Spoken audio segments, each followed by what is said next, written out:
Welcome to the Orpheum Cinema, the ghost of the Orpheum Cinema.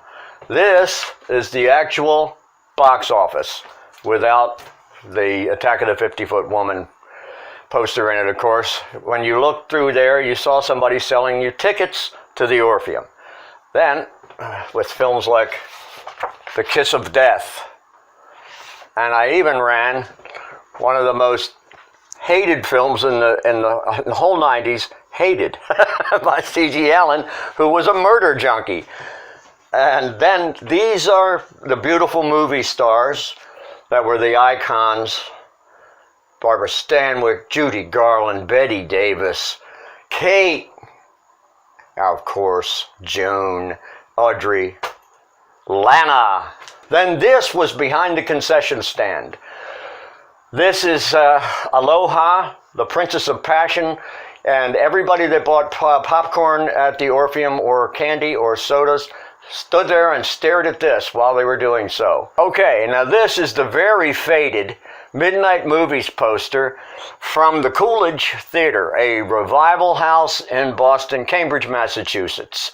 And from the 60s. It's probably from around 69 or 70, maybe 72. And it has films like Suspiria, Faster Pussycat Kill Kill, Wild in the Streets, The Evil Dead, The Thrill Killers, Reform School Girls, The Festival of the Bizarre and Insane.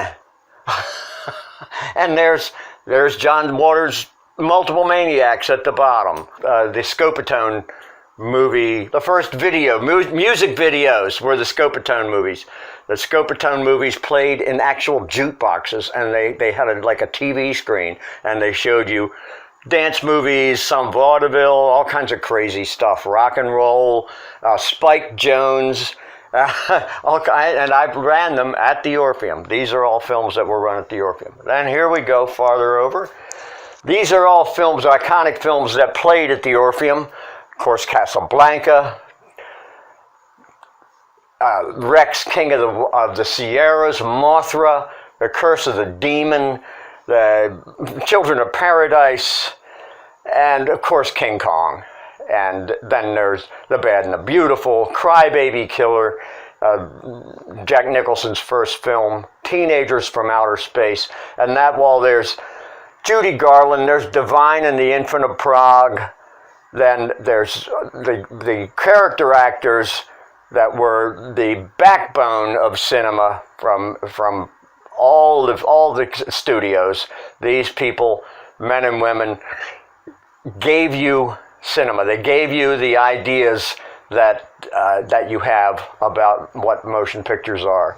And then up there we have Martha Colburn's first films, Would You Want Your Daughter to Marry One of These Men? And then there's The Wizard of Oz, and there's Gary Lambert, the wonderful Gary Lambert, who taught me everything I know about film projection, which I later used to run dailies for major motion pictures that ran here in Baltimore. Now this came from when I did 5 years of 15-minute clips and quips on a local morning TV show that I ran films at the Orpheum, and I was able to come in and talk about films on TV and try to get people to see films that were not on the first run shelf in their video stores. And people would call in with questions. And a lady called in with a question about a film. They would always try to stump me, and very rarely did they. But this lady had a film she could not remember, and she was very important to her. It was part of her childhood. All she could remember was a polka dot dress in the vestibule. The lady had blonde hair, and I figured it out for her that it was a Marlene Dietrich film. And she was so thankful that she sent me this photocopy of one of the lampshades from the Trocadero on Sunset Boulevard. And it is signed by all the major actors and actresses of the golden era. There's Bette Davis, There's Veronica Lake. There's George Brent. There's Mary Pickford. There's Luella Parsons writ big. Writ large. Luella Parsons taking out most of the lampshade. Dana Andrews, Edward G. Robinson, Claire Trevor, John Garfield, Frank Sinatra, Judy Garland. Everybody's up there. And that's one of my most prized possessions.